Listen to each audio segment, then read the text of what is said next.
बोले पुराण पुरुषोत्तम भगवान की जय हो। बंधुओं, आज भगवान श्री श्याम सुंदर विदुर के घर पर पहुंचते हैं। बंधुओं, किसी को सहजता दे देना ये सबसे बड़ा सत्कार है। आपके पास धन है और कोई गरीब आपके दरवाजे पर पहुंच जाए, आप उसके अनुसार हो जाओ, ये भगवान की बहुत बड़ी कृपा होती है, तब व्यक्ति हो पाता है। नहीं हो पाता, लोग व्यक्ति अकड़ करके रहते हैं। अरे मेरे पास भगवान इतनी बड़ी प्रतिष्ठा दी है, मैं उसको उसके समान रह सकता हूँ। लेकिन श्याम सुंदर भगवान देखिए, किसी को सहजता दे देना ये भगवान की बहुत बड़ी कृपा है। भगवान कह रहे हैं किसी को सहजता दे देना ये सबसे बड़ा सत्कार है। दुर्योधन ने 56 प्रकार के भोग लगाए महाराज, पर श्री कृष्ण असहज हो गए, असहज हो गए। भगवान श्याम सुंदर को आज 56 प्रकार के भोजन अच्छे नहीं लग रहे हैं, क्योंकि वो जानते थे ये प्रदर्शन है, ये दर्शन नहीं है, ये प्रदर्शन है, ये प्रदर्शन कर रहा है। वहां प्रभावित करने का मतलब था महाराज। दुर्योधन आज भगवान श्री कृष्ण को प्रभावित करना चाहता है, तभी तो 56 प्रकार के भोजन को रिझाने का प्रयास करता है। वहां प्रदर्शन था मेरे प्यारे, वहां प्रभावित करना था, संपत्ति से प्रभावित करना था, अपनी संपत्ति से, धन से प्रभावित करना था। सत्कार में दुर्योधन ने कोई कमी नहीं रखी थी। महाभारत के पन्नों को उठा करके आप महाराज देख लीजिए, बहुत प्रभावपूर्ण सत्कार किया था महाराज भगवान का। लेकिन भगवान असहज हो गए, भगवान को अच्छा नहीं लगा। और बंधुओं, भगवान श्री कृष्ण जहां गए वहां न तोरण द्वार बना हुआ था, न बड़े बड़े फूल मालाएं बनी हुई थी महाराज, न मंगलचार हो रहा था, न कोई दरवाजा खोलने के लिए तैयार था, न कोई भोजन की तैयारी हो रखी थी महाराज, न कुछ व्यवस्था ऐसी थी, न पहले से कुछ सूचना थी, कोई व्यवस्था नहीं महाराज।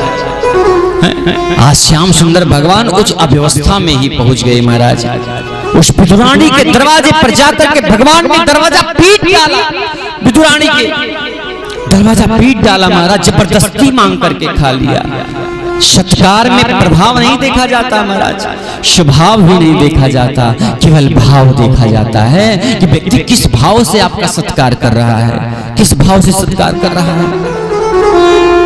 बंधुओं, आज श्याम सुंदर भगवान जब विदुरानी के घर पर पहुंचे हैं, दरवाजे पर जब पहुंचे तो बेल बजाया है। वो घर कितना बड़ा सौभाग्यशाली है जिस घर का दरवाजा भगवान श्याम सुंदर बजाए महाराज।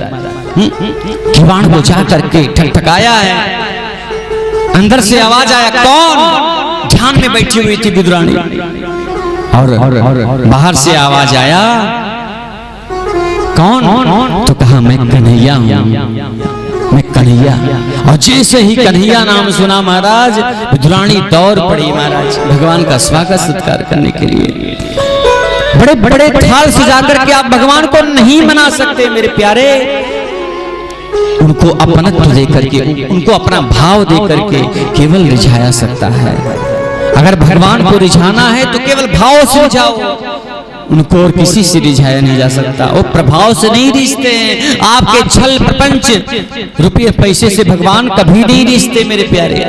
फिर चाहे उसे मैले तख्ते पर ही क्यों ना बैठा दिया जाए महाराज। शबरी बोली, जब भगवान श्री राम जब गए सबरी से मिलने, तो सबरी कहती है, प्रभु रावण का अंत अगर नहीं करना होता तो तुम यहाँ नहीं आते। हाथ जोड़ करके कह रही है सबरी मैया। भगवान श्री राम से कहती है, प्रभु एक बात बोले, अगर रावण का अंत नहीं करना होता तो आप यहाँ नहीं आते। मैं कई वर्षों से, कई जन्मों से आपकी प्रतीक्षा कर रही हूँ, लेकिन आज आप आए हैं। कब? जब आपको अपनी पत्नी का खोज करना हुआ। अगर रावण का अंत नहीं करना होता तो आप यहाँ नहीं आते। राम गंभीर हो गए महाराज, बोले माँ भ्रम में ना पड़ो। राम क्या रावण का वध करने के लिए आया है? राम क्या रावण का वध करने के लिए आया है? अरे नहीं माँ, रावण का वध तो लक्ष्मण अपने पैर से बाढ़ चला करके कर सकता है।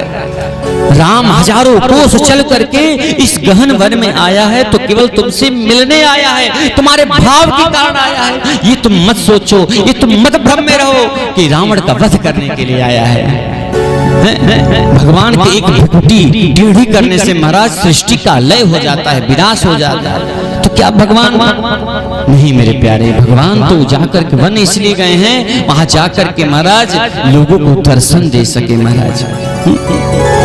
अरे नहीं, रावण का वध करने के लिए राम नहीं आया है। राम हजारों कोस चल करके इस गहन वन में आया है तो केवल तुमसे मिलने आया है माँ, केवल तुमसे मिलने आया है, केवल तुमसे मिलने आया है। कोई हजारों वर्षों के बाद, कोई कल्पांतर के बाद जब पृथ्वी को उठा करके देखे तो भारत के अस्तित्व पर प्रश्न ना खड़ा करके कि इतिहास चिल्ला करके कहे कि राष्ट्र का राम और उसकी भेलनी मां ने मिलकर के गढ़ा सनातन धर्म को।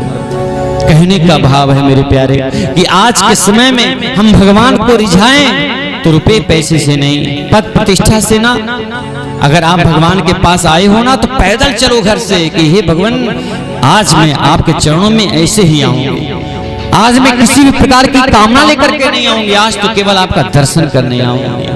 केवल दर्शन की इच्छा लेकर के आओ, मनोकामना लेकर के नहीं, क्योंकि माँ तो सब जानती है। आपको बताने की जरूरत है माँ को कि माँ मैं पुत्र की कामना लेकर के आई हूँ, धन की कामना लेकर के आई हूँ। नहीं मेरे प्यारे, भगवान धन नहीं देखते, भगवान तो केवल मन देखते हैं कि मन में क्या है। भगवान केवल मन को देखते हैं कि मन में क्या है। अगर मन प्रसन्न है, मन में केवल परमात्मा है तो बंधु भगवान स्वयं मिल जाएंगे।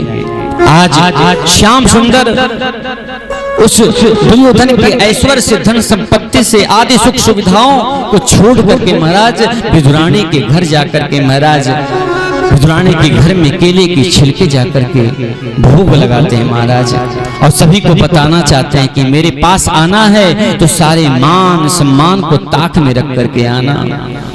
सबसे ऊंची प्रेम सगाई, सबसे ऊंची प्रेम सगाई, सबसे ऊंची प्रेम सगाई, सबसे ऊंची प्रेम सगाई।